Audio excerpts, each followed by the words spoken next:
Magandang umaga! Umabot na sa 24,000 ang mga pamilyang naapektuhan sa bagyong Ulysses at sa iba pang mga bagyong dumating sa bansa. Halos kita na lang ang bubong sa ilang mga barangay at nagsilikasan na silang lahat. Ilang pa rin ang mga residente na natigil sa kanilang mga bubong at naghihintay sa mga rescuers.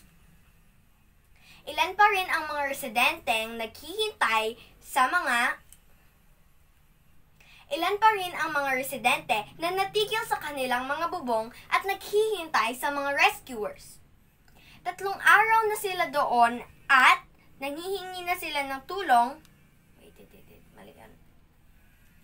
3 araw na sila doon at nanghihingi ng tulong na umabot sa kanila ng pagkain at tubig. Kaya ngayon, patuloy pa rin ang paghahatid ng relief goods para may makain ang mga residenteng nasalanta sa baha. Ang tubig ay umabot hanggang sa tulay ng Marikina at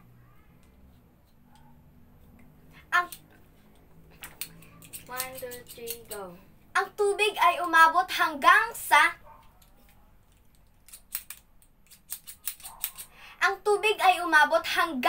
tulay.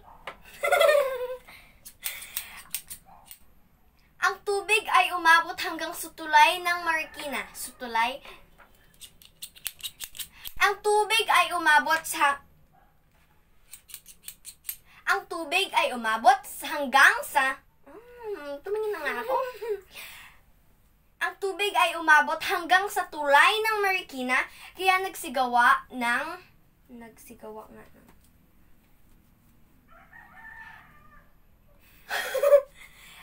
Ang tubig ay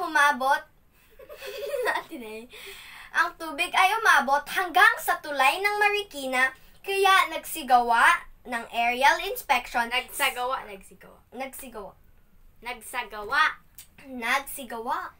And baka na-type mo lang yan. Ang tubig ay umabot hanggang sa tulay ng Marikina, kaya nagsigawa ng aerial inspection si Pangulong Duterte sa pinansala ng bagyong Ulysses. Madami ang nasirang bahay, kaya patuloy pa rin nagsisilbi ang mga rescuers at iba pang rescue teams para matulungan ang mga taong naapektuhan sa bagyo. Dito lang yan nakatutok sa News TV.